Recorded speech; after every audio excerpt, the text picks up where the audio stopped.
여러분 안녕하십니까? 뉴스라이브 문을 엽니다. 등교 인원을 전교생의 3분의 1 이내로 제한하는 방침이 1학기 말까지 연장됩니다. 따라서 현재 일주일에 하루 가거나 일주일 가고 2주 쉬는 현재 등교 방식은 계속되는데요. 그런데 2학기 그리고 내년 새 학기는 어떻게 될지 아무도 알 수 없다는 게 한여름 마스크보다 더 답답한 상황입니다. 6월 24일 뉴스라이브 지금부터 시작합니다. 오늘의 헤드라인입니다. 한예종 유치를 위한 자치단체들의 경쟁이 치열합니다. 송파구는 개발 제한 구역 해제에 안간힘을 쏟고 있습니다. 정부가 공시가격 변동 시 상한율을 두고 국회의 동의를 거치도록 하는 법률안이 발의됐습니다. 왕십리역을 GTX-C 노선에 포함시켜달라는 주장이 제기됐습니다. 성동구만 정차하지 않아 지역 형평성에 어긋난다는 주장입니다. 민선 7기 2년을 맞아 문석진 서대문 구청장으로부터 지난 전단계 소회와 코로나19 방역 대세 그리고 지역 수건 사업 진행 상황을 들어봅니다. 문화체육관광부가 한예종 이전 부지와 관련해 연구 영역을 발주한 가운데 송파구는 방이동 일대에 한예종 유치를 추진하고 있습니다. 송파구는 해당 부지가 개발 제한 구역으로 묶여 있어 이를 해제하기 위해 총력을 다하겠다고 밝혔는데 용역이 끝나는 올해 안에 이행할 수 있을지가 관건입니다. 첫 소식 태윤영 기자입니다. 지난달 문체부가 한예종 이전 부지 연구 용역을 발주한 이후 수년째 제자리 걸음했던 한예종 이전에 속도가 붙고 있습니다. 한예종 유치를 민선 7기 구역점 사업으로 삼은 송파구도 덩달아 바빠지고 있습니다. 이달 초 업무 협의를 위해 서울시 도시계획과를 방문하는가 하면 최근 보도자료를 통해 후보지인 방이동 부지의 강점을 홍보하는 등 행정력을 집중하고 있습니다. 한국예술종합학교에 6개월이 모두 이전할 수 있는 대규모의 부지로서 송파만의 풍부한 문화예술 인프라, 또 편리한 교통, 다양한 친화적 환경 등 타 지역에 비해 뛰어난 입지적 강점을 갖추고 있습니다. 다만 방이동 후보지가 개발 제한 구역으로 묶여 있다는 것은 불리한 점으로 꼽힙니다. 개발 제한 구역 해제에 소극적인 서울시를 설득해야 하는 것도 과제지만 무엇보다 연내 문체부의 이전 부지 용역 결과가 나오는 상황이어서 해제 시기가 관건입니다. 한예종 유치 관련 문화체육관광부 및 한예종 측에서는 방이동 부지 개발 제한 구역 해제가 선행되어야 한다는 입장인 반면에 서울시는 개발 제한 구역 해제 불가라는 입장을 밝히고 있는데 송파구는 실무적 차원뿐만 아니라 정무적인 노력도 병행하며 해답을 찾겠다는 입장입니다. 아울러 전체 규모의 10%에 달하는 구유지를 무상 사용할 수 있도록 하는 방안도 고려하고 있습니다. 개발 제한 구역 해제를 위한 노력과 함께 학교 이전 부지 내 구유지 무상 사용과 또 시유지 매입 지원을 적극 검토하는 등. 한편 한예종 이전 부지로는 서울 송파구와 노원구, 종로구, 경기 고양시와 과천시 그리고 인천시 등 모두 7곳이 꼽히고 있습니다. 딜라이브 서울 경기케이블TV 태윤영입니다. 정부가 지난해 부동산 공시가격 현실화를 이유로 공시가를 조정했습니다. 그런데 강남권을 중심으로 급격한 상승률을 보이면서 세금도 크게 늘었습니다. 문제는 이 공시가격이 국토교통부 장관의 권한이라는 건데요. 국회에서는 공시가격 상한을 법률에 명시하는 법안이 발의됐습니다. 지역배 기자입니다. 올해 공시가격은 전국적으로 평균 6%가 상승했습니다. 서울은 14.7%, 강남구는 25%가 올랐습니다. 국회 예산처는 1년 새 주택분 보유세 수가 7,600억 원 증가할 것으로 예상했고 이 가운데 공시가격 상승분이 6,700억 원으로 88%를 차지하는 것으로 조사했습니다. 결국 공시가격의 급격한 상승은 보유세를 포함해 재산세와 건강보험료의 급증으로 이어져 세 부담이 커진다는 지적입니다. 주민들은 너무 급속하고 빠르게 올랐기 때문에 저희 강남 주민이나 서울 주민들이 감당할 수 없는 수준까지. 강남 병 지역구의 유경준 의원은 국회 입성 첫 법안으로 정부가 공시가격을 바꿀 때 상한을 두고 국회의 동의를 거치도록 하는 법률안을 발의했습니다. 헌법 59조에 조세의 종목과 세율을 법률로 정하는 조세 법률주의 원칙을 명시하고 있지만 세율 변동과 같은 효과를 가진 공시가격은 현행법상 국토교통부 장관의 권한만으로 결정되고 있어 위헌적 요소가 다분하다는 겁니다. 공시가격 역시 그 헌법 59조에 따른 조세의 품목에는 분명히 해당되고 그리고 세율을 결정하는 가장 큰 요인이기 때문에 이것도 역시 그 법률에 따라서 결정이 돼야 되지. 부동산 공시가격 개정안의 주요 내용은 표준 공시지가와 표준 주택가격, 공동주택 공시가격의 상한을 직전 연도에 5% 미만으로 법률에 명시하고 공시지가와 공시가격의 평가에 관한 사항을 정기국회 개회 전에 국회에 보고하도록 의무화하는 내용입니다. 또 객관적인 개별 공시지가와 공시가격 산정을 도모하기 위해 시군구 부동산가격 공시위원회 소속 위원 3분의 1을 외부 전문가로 구성하도록 했습니다. 국토부가 마음대로 할 수 없게 절차를 만들었다는 게 중요하고요. 5% 내에 있는 것들도 어떤 내용이 있는지를 심사받도록 하는 절차까지도 두고 있는 그런 법률 개정안입니다. 유 의원은 개별 공시지가와 공시가격 제도가 올해 감사원의 지적을 받으면서 신뢰성이 떨어지는 상황이라며 개정안을 통해 현 깜깜이 공시제도의 미비점들이 보완되길 기대한다고 밝혔습니다. 딜라이브 서울경기 케이블TV 지역배입니다.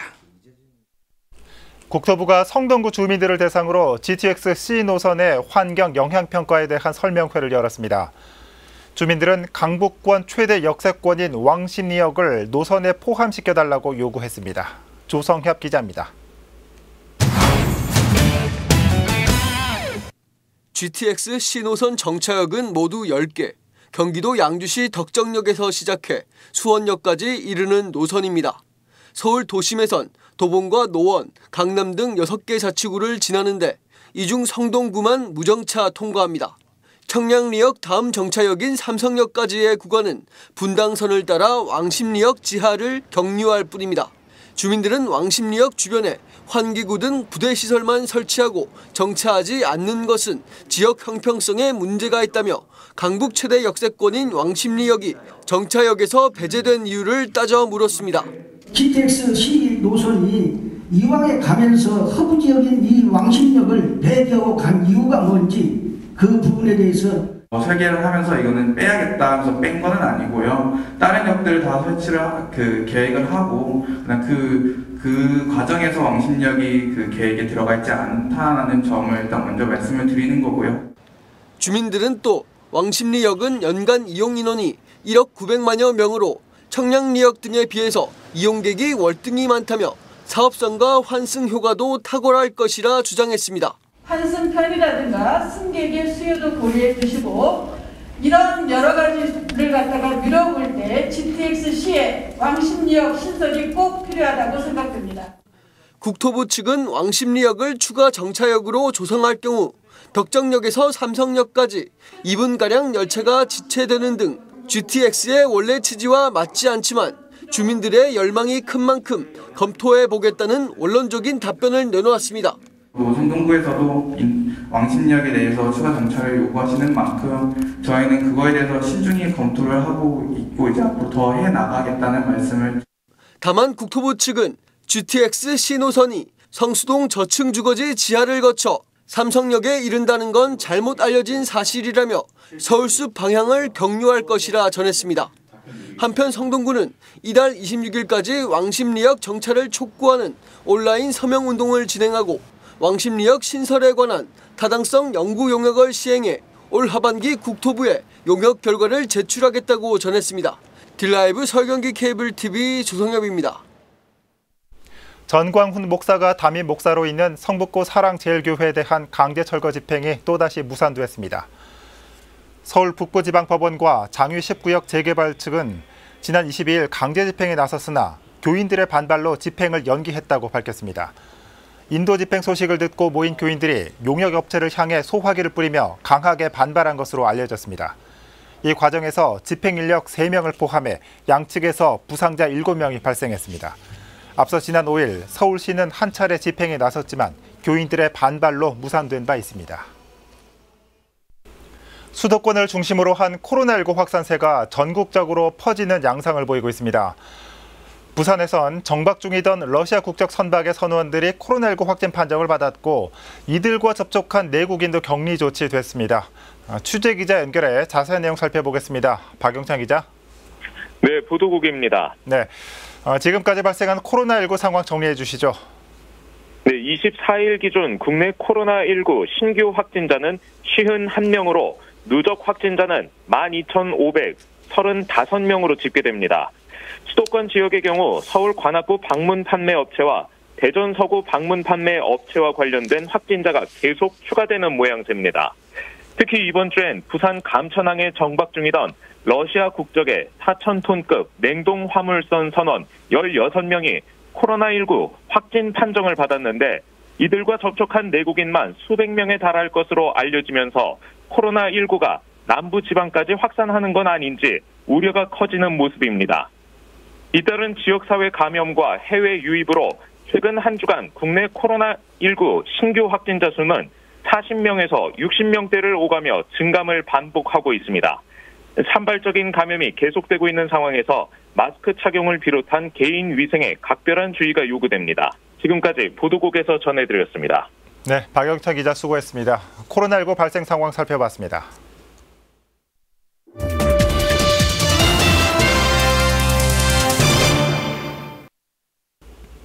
취임 2주년을 맞은 서울자치구청장 연결해보는 시간입니다.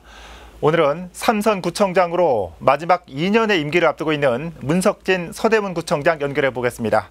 구청장님 안녕하십니까? 네, 안녕하세요. 서대문구청장 문석진입니다. 네, 자 코로나19가 여전히 기승을 부리고 있습니다. 더욱 바쁘실 것 같은데 요즘 어떻게 지내시고 계십니까? 네, 역시 저희 서대문구청도 코로나19 이후에 여러 가지 방역 체계로 많은 변화가 있었습니다. 예.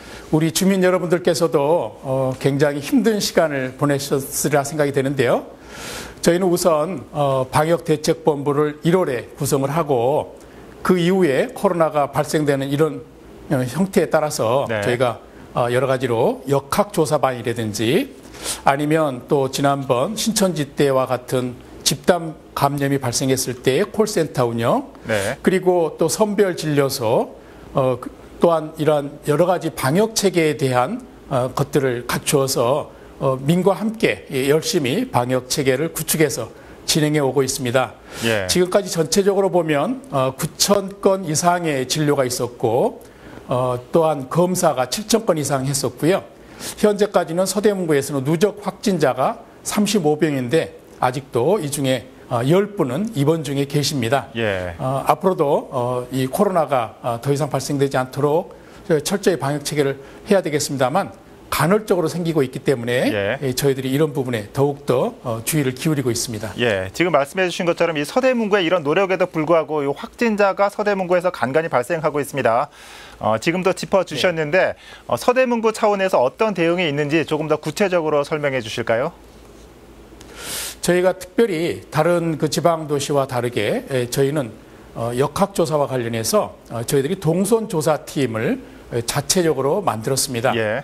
6개 팀, 4명씩 6개 팀에서 이제 24명이 활동하고 있는데 확진자가 발생하게 되면 확진자를 중심으로 해서 CCTV를 조사를 하게 됩니다. 예.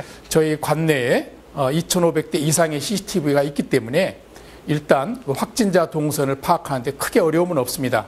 원래 역학조사 기능을 가지고 카드를 가지고 조사하거나 아니면 또 핸드폰 조사를 통해서 GPS 분석을 하거나 이렇게 해야 되는데 네. 이러한 기능은 저희가 할 수가 없고요.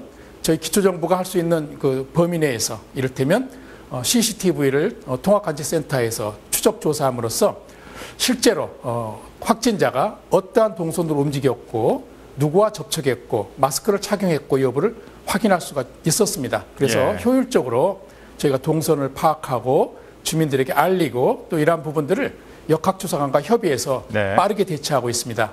예. 자, 민선 7기 임기가 반 지났고 청장님께서는 10년차 구청장입니다.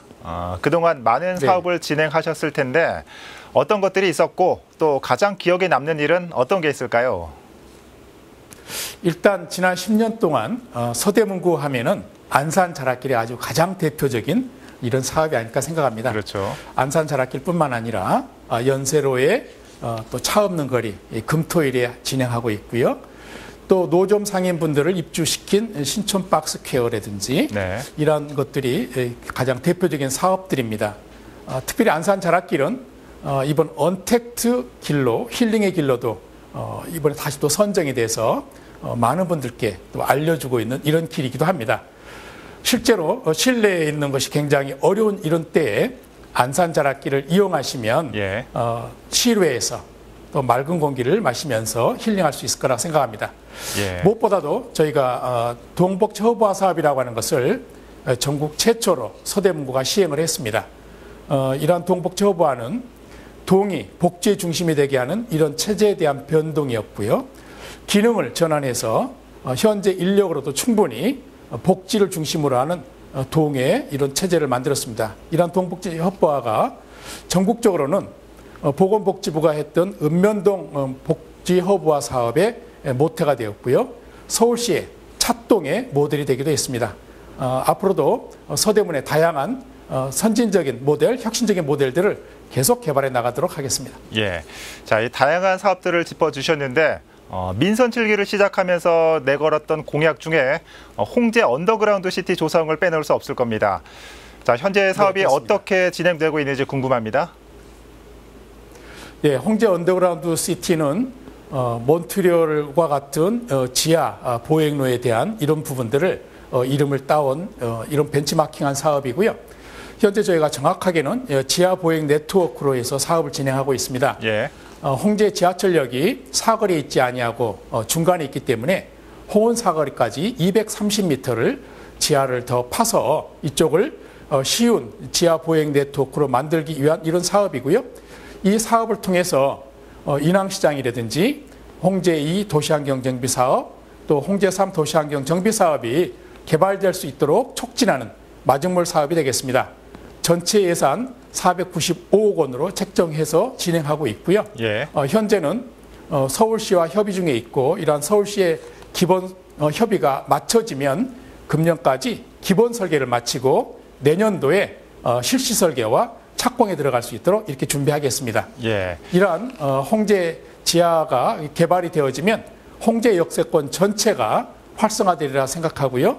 또 홍제에 대한 전체적인 지역 활성화 사업으로 서울시로부터 205억 원을 앞으로 5년간 지원받기 때문에 지상부와 지하가 함께 개발되는 좋은 호기라고 생각합니다. 그렇군요. 그동안에 추진됐던 사업들과 앞으로의 계획 말씀해 주셨습니다. 자, 마지막으로 남은 2년의 임기 어떤 각오를 갖고 임하실지 주민들에게 한 말씀 해주시죠. 저는 취임식 때마다 주민들의 발을 씻겨드리는 세족식으로 시작을 했습니다. 세족식을 하는 의미는 주민을 끝까지 섬기겠다라고 하는 이러한 의미의 의식이었습니다. 저는 임기가 마칠 때까지 주민을 섬기는 자세로 우리 주민들이 행복도시에 사는 주민이 될 수 있도록 우리의 또 지역 공동체가 모든 분야에서 잘 나아갈 수 있도록 함께 민간 거버넌스를 만들어가는 이런 행정을 꾸준히 실천해 가겠습니다. 무엇보다도 코로나 방역을 철저히 함으로써 우리 모든 주민이 건강한 서대문의 삶이 되도록 하겠습니다. 네. 자, 10년이라는 시간, 강산이 변한다는 시간인데 말씀해 주신 것처럼 서대문구에도 많은 변화가 있었습니다. 자, 앞으로 남은 2년 동안에도 어떤 변화가 있을지 기대하겠습니다. 자, 구청장님 오늘 말씀 고맙습니다. 네, 감사합니다. 네. 문석진 서대문 구청장으로부터 코로나 예방 활동과 지역 현안들 그리고 앞으로의 계획 들어봤습니다.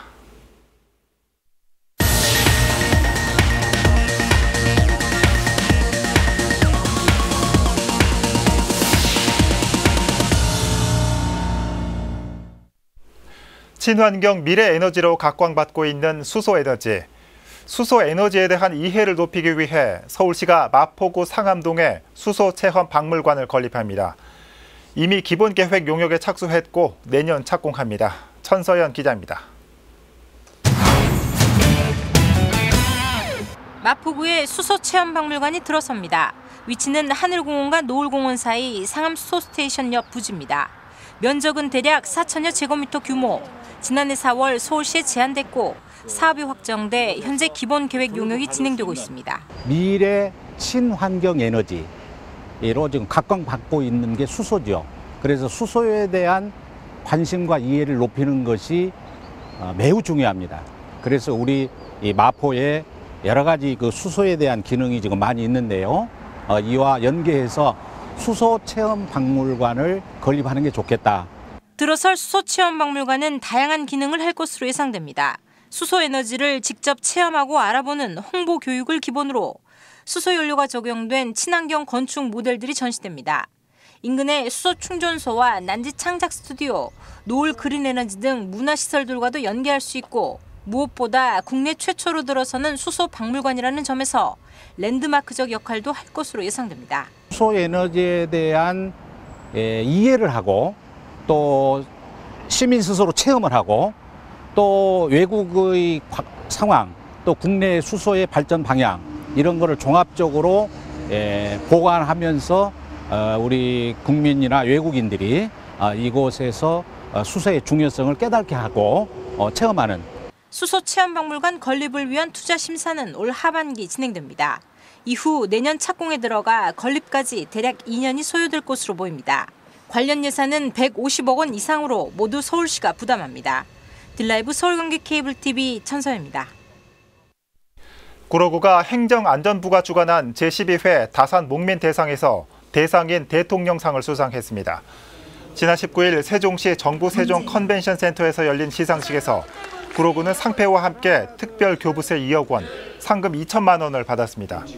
이번 평가에서 구는 스마트 도시 조성 사업과 생활 인프라 구축을 비롯해 구청장까지 감사가 가능한 온부즈맨 제도, 청렴 인증제 등이 높은 평가를 받았습니다.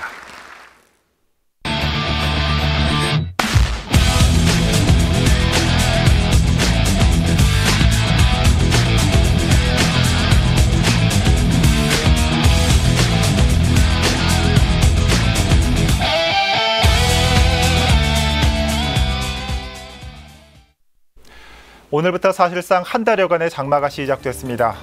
올여름 장마는 짧은 물폭탄식 폭우와 폭염이 반복되는 모습으로 전망되고 있습니다. 코로나로 인한 피해도 많은데 비 피해까지 입지 않도록 주의하셔야겠습니다. 뉴스라이브 마칩니다. 시청해 주셔서 고맙습니다.